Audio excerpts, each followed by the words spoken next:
So every day people ask me, what's going on with the market? What's my home worth? Is this a bubble? So I'm making this video to address that to all my clients at once to kind of make my life a little easier. So first off, welcome to my home studio, formerly my guest bedroom in the basement. I created this space because I really wanted to put myself out there this year. And keeping all these conversations private, I decided, hey, I'm gonna start putting out valuable content, educational information, and hopefully helping you as a buyer or seller make more educated decisions. So let's get started.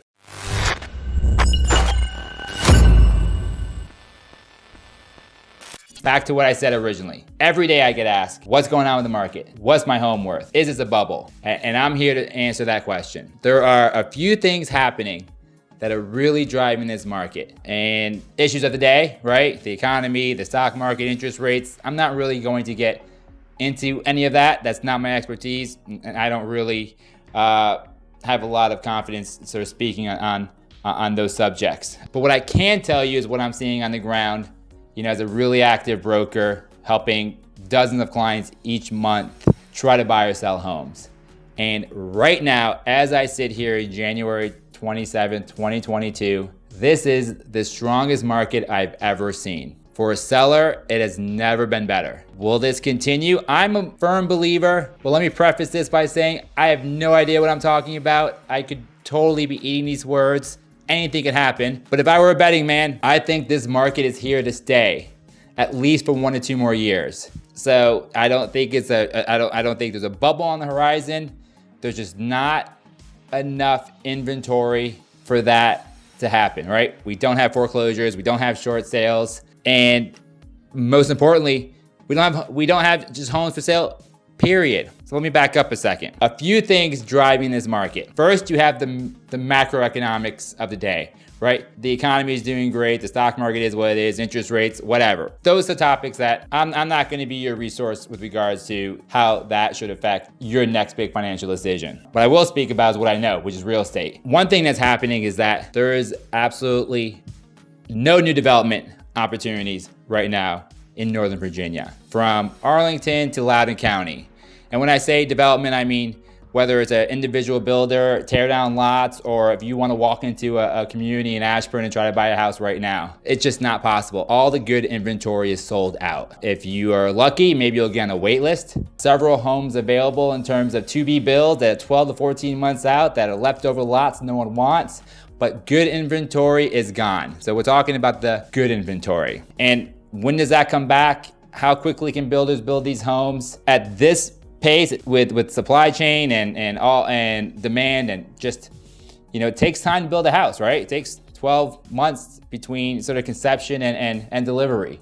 So that's gonna take some time to catch up with all the demand. And the second thing that I think is happening, the second reason why I think we are not in a bubble, because I still think there's room to grow in this market. You know, I love to travel. My wife and I travel all over the world. And when I go to markets like San Francisco, Los Angeles, New York, Miami, Chicago, take out my phone, I'll look at prices, and I was like, wow, it's expensive here. Like, I love when I get a client that's relocating to Northern Virginia from the West Coast or from Seattle or from New York, because, well, at least in the past, maybe not so much anymore, but still, it's still expensive there.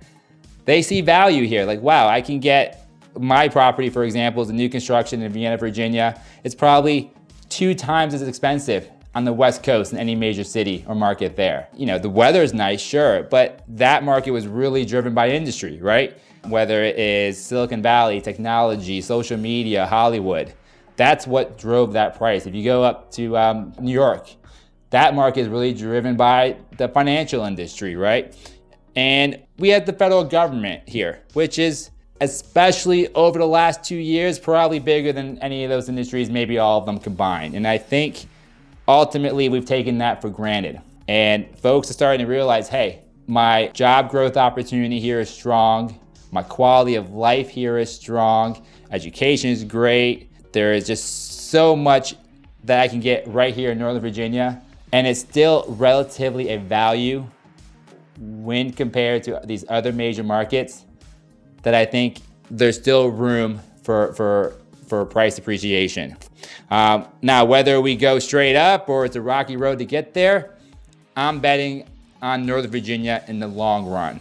But what does that mean for you today? If you're watching this and you're considering selling in the next 1 to 2 years, or if you're a buyer in this market. So if you are in the market to sell in the next 1 to 2 years, I really think you should scrutinize your timeline a little bit more. Don't move mountains to sell. Don't be homeless.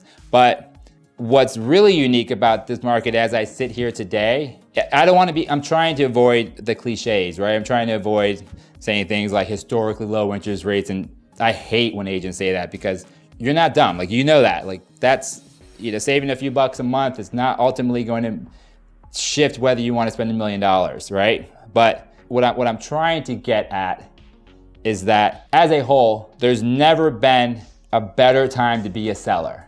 And that's just real.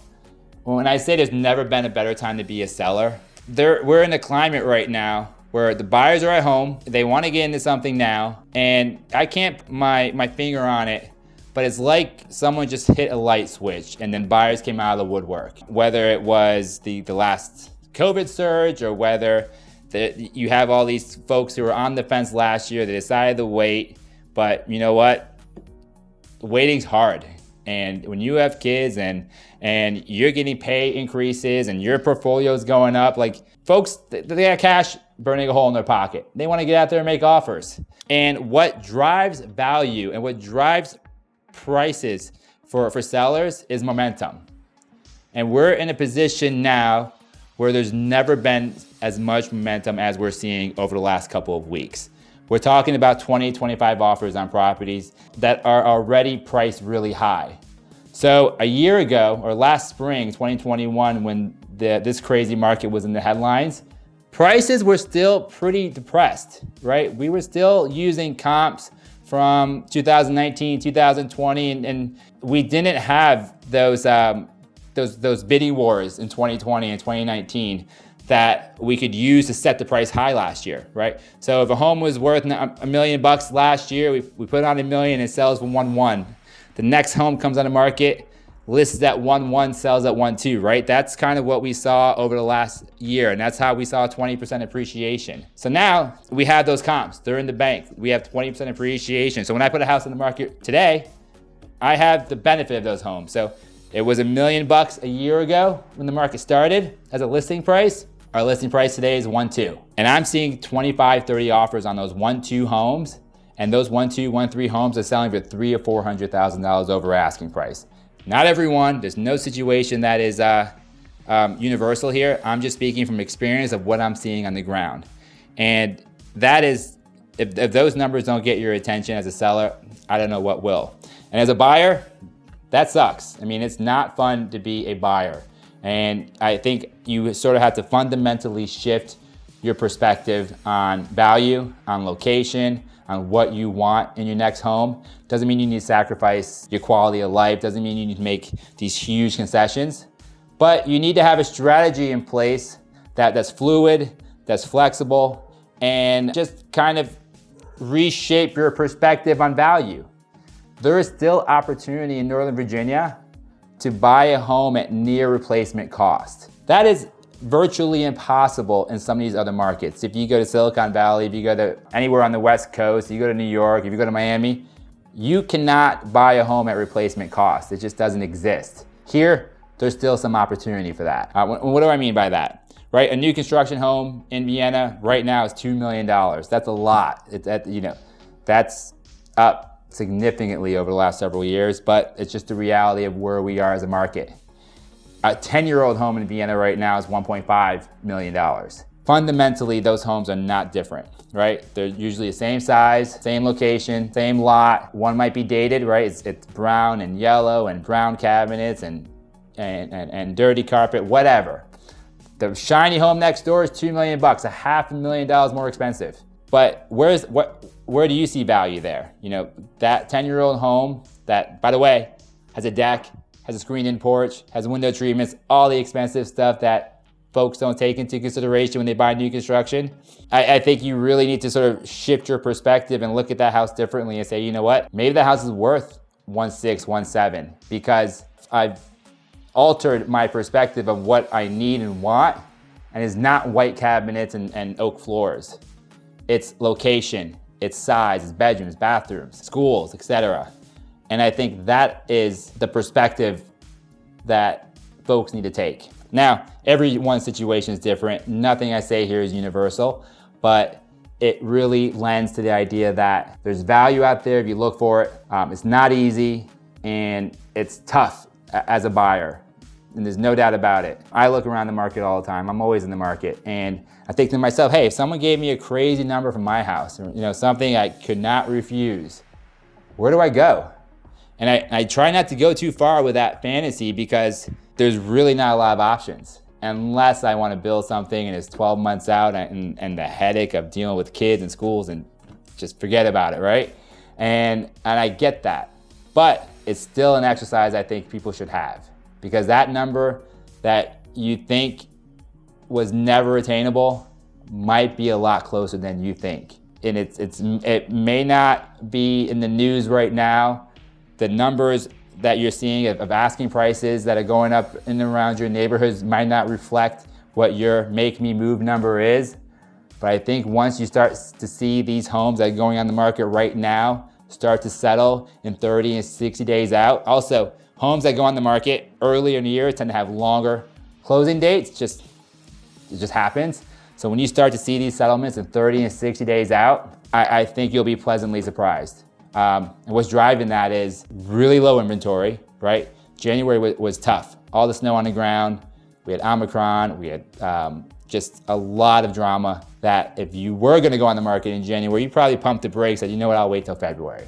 So there might be some pent up supply that will come to the market in the next 60 or 90 days. If that happens, that'll be great for buyers, but it might also temper some of the momentum that sellers are currently feeling. But I don't think the numbers are gonna be there. When I'm seeing 25 offers on a property that's listed at 1.4 million, which honestly, I wouldn't even pay that much for it. I don't think we're gonna get 24 more homes for those 25 more, for those folks who are unsuccessful in the next 60 days. It would be great if that happened. It'd be awesome if a builder just opened up a community in Arlington and started selling out of a model home. It just doesn't exist. And those are well-qualified buyers. They all have 20% down. They can easily afford the payments, whether it's 3.5% or 4.5%.